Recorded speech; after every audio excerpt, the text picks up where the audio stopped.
I don't exactly know how that happened. I was just moving my camera around to get a different angle or a better angle, and the whole entire time as I'm doing that, I'm thinking, what is it that I'm gonna say today? What is it that needs to be heard? And I was told,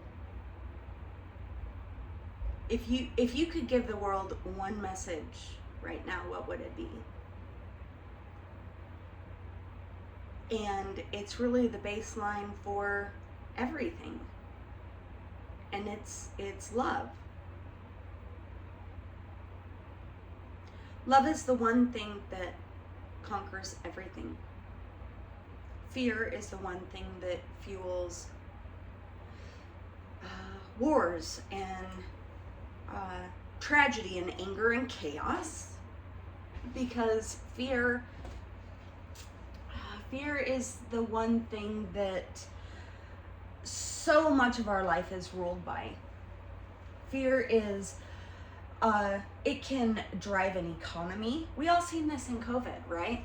So fear drives economies. It causes breakups, heartache. Fear causes separation.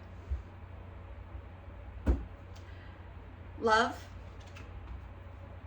brings connectedness. And when your main goal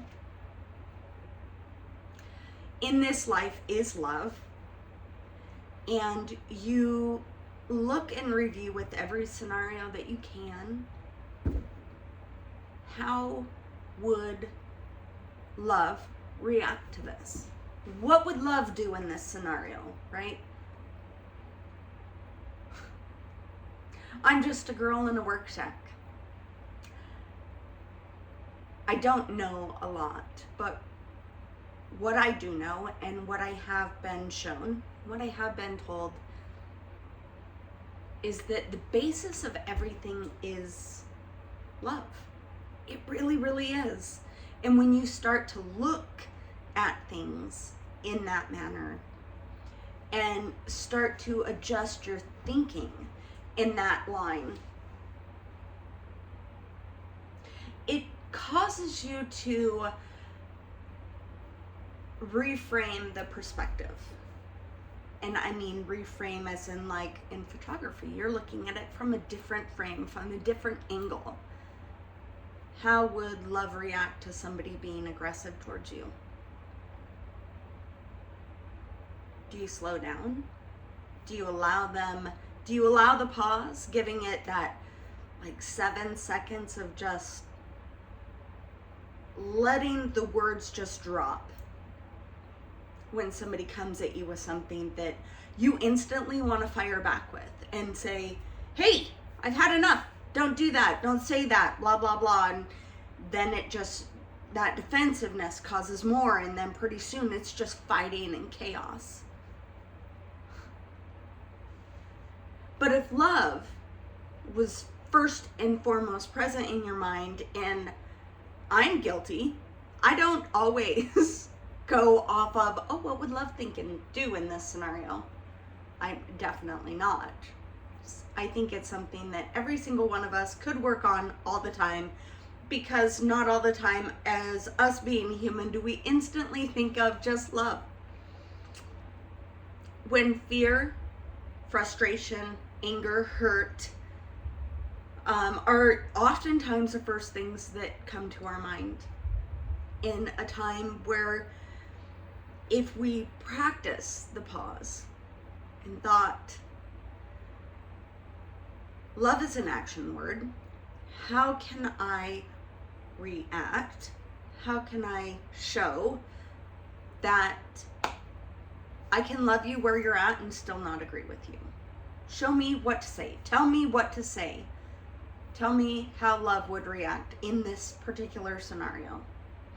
And oftentimes, when we practice the art of living slow, slowing down our lives day to day, and we think consciously what is it that I can do right now that love would do? And you take those moments to pause. It often diffuses a scenario that could go terribly wrong. So, one thing that I learned in the process of motherhood is practicing that pause. Okay, my child is upset. What is the best thing I can teach her? Okay, the first thing usually is always, number one, calm down. Take a few breaths. There. Now, once you're there, let's go over this slowly in your mind. Slowly. When you are racing and your brain is going really fast and your adrenaline's up and your heart's beating and you are fired up about anything, if you pause, take a few breaths, center yourself, focus on your heartbeat for just 10 seconds, and then think to yourself, where am I right now? Can I do anything about this thing, this issue that's irritating me and pissing me off right now, where I'm at? Is there anything I can do to resolve this? So many times it's going to be no. But if you can bring yourself to the point where you just slow down momentarily and just think, I have to bring this closer because this is driving me bananas being so far away, and maybe I just need to put my glasses on. There I am. But if you can just slow down and think, okay, me screaming, yelling, being anxious, and my heart racing, and the adrenaline pumping through my veins is not going to resolve this situation. What is going to resolve this situation? If I take a few breaths, does that help? It doesn't help the scenario, but it helps me. And when you slow down your breathing, you slow down your breaths, you concentrate, where am I, what am I doing? It allows the dust storm in your brain to settle. And when you take those minutes and just, okay, clarity only comes when things are settled down. You can't see when the storm has whipped up a dust ball. Allow it to settle. Allow it to settle for just a minute so that you can actually see clearly as to what it is, your path, what you need to say, how you can redirect your emotions, what you're feeling, what you're thinking. And it allows you that time, in that time of settling the dust, it allows you to pause and reframe your mind to what is a great space to be in.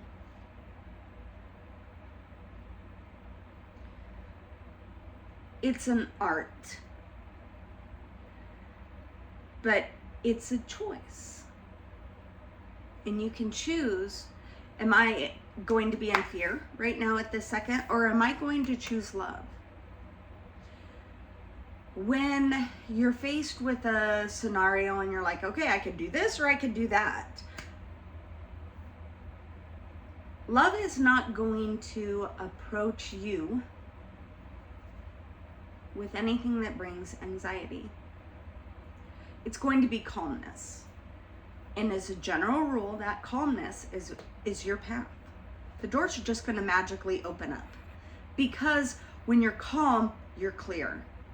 You've got that steady flow that allows you to see clearly. The dust isn't going around. You're not in a panic. Oh my God, do I need to do this or do I need to do that? Pause. Because the right way for you to go, the right thing for you to do, to say, is always going to be clear and calm. It is not going to be, well, screw this guy, I'm gonna just go off and give them a piece of my mind and that's gonna resolve the whole thing, because it's not. If you take the moments to just take a few breaths, And okay, that was said to me was said in anger by the other person. They must really be having a hard time. The minute you do that, it allows you to reframe the scenario. First of all, it allows you to look at it from an external, an observer point of view, right? You're looking at it like, okay, I could jump right back and I could say nasty things. It's going to create a fight. It's going to create a conflict. Or I could say, okay, maybe so, but let's pause and look at this. I can tell you're upset. What exactly are you upset about? You have choices in every moment of your life. And I guess, Valentine's Day, it's so funny. Oh, St. Valentine's Day. Oh, blah, blah, blah. Chocolates and love. Look it up. St. Valentine's Day wasn't a great day. Somehow or another, it got swapped. Whatever. Like everything else, you get to look at it the way you want it to be, right? And today, Friday the 13th, is supposed to be a big, scary day. The reality of it is, today is a really great day. In fact, it doesn't matter what day it is, it's going to be a great day. Because you get to pick. Well, or you could choose for it to be a really scary, dangerous day. Or, you could look at it like, man, this is a great day. I've never seen this one before. Let's see what kind of adventure we're going to have.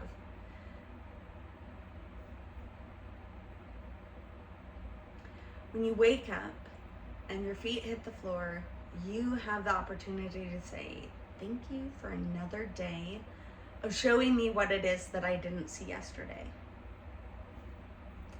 You look at everything like adventure. You are laying the brickwork for the day ahead of you. When you look at it in a point of love, man, it's a great day. Sun's shining somewhere. It's going to be a great day. I wonder who I'm going to meet. I wonder who's going to cross my path. Or you could look at it like, oh, it's just another day. Just another day.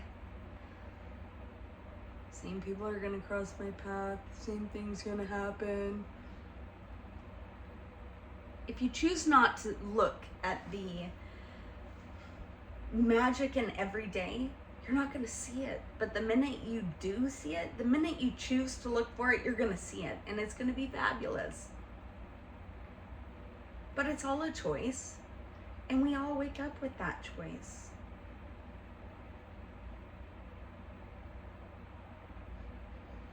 When you start looking at life through rose-colored glasses, and start actually reviewing things through the lens of love, you're going to see things very differently. Man, I don't understand that, but I really love it. I absolutely have learned lately to slow down life.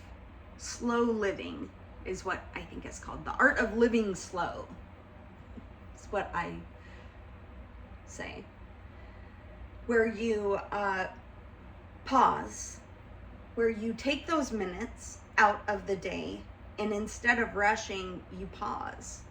And whether it's you grab a cup of tea, or you're drinking your coffee, or you're going for a walk, when you practice those moments of slowing down and looking with your eyes as to what it is that you need to, what is it that I need to see?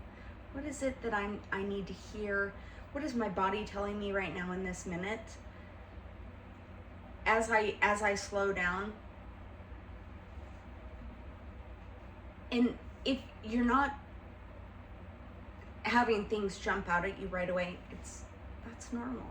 The point isn't grandeur and fireworks every time you slow down. It's slowing down is the point. Because when you slow down the life around you from the chaos and continuous activity, and this is going on, I gotta do this and this and this and this and this and this, pause. It's too much.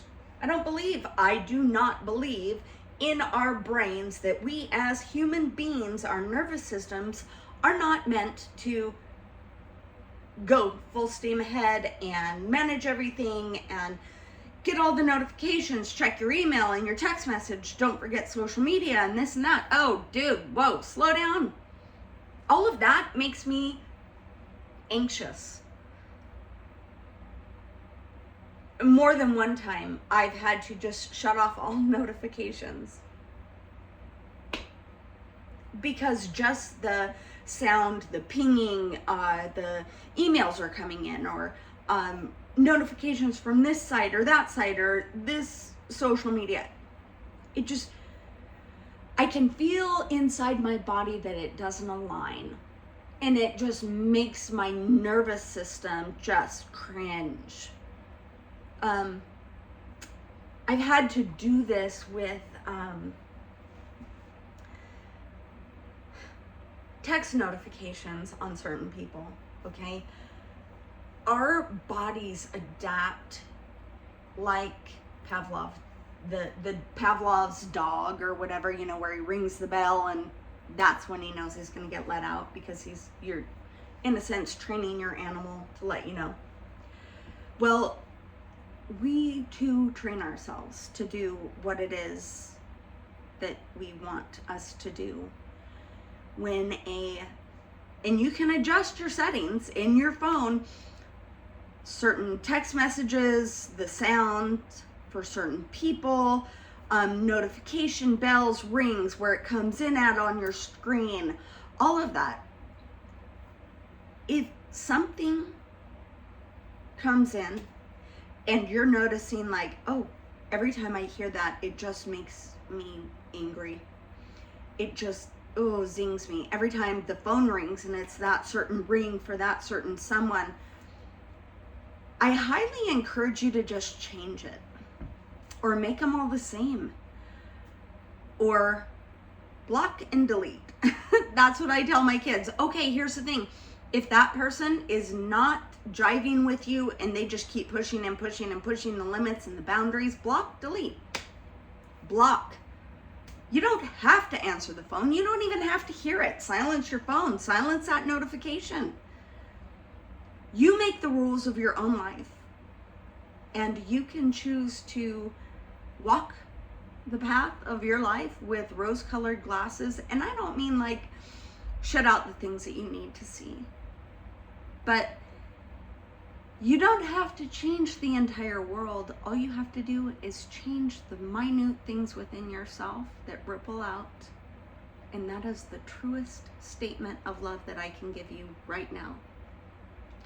When you change the things within yourself, in your environment, things that calm your nervous system, things that you choose to look at with love, whether it's just the way the clouds move across the mountain, or the way you feel when you take your shoes off on the grass, or walking in this certain trail and how that makes your heart feel.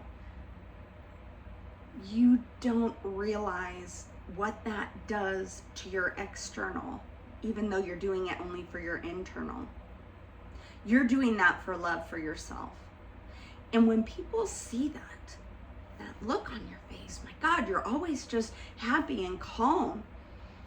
I haven't always been like that.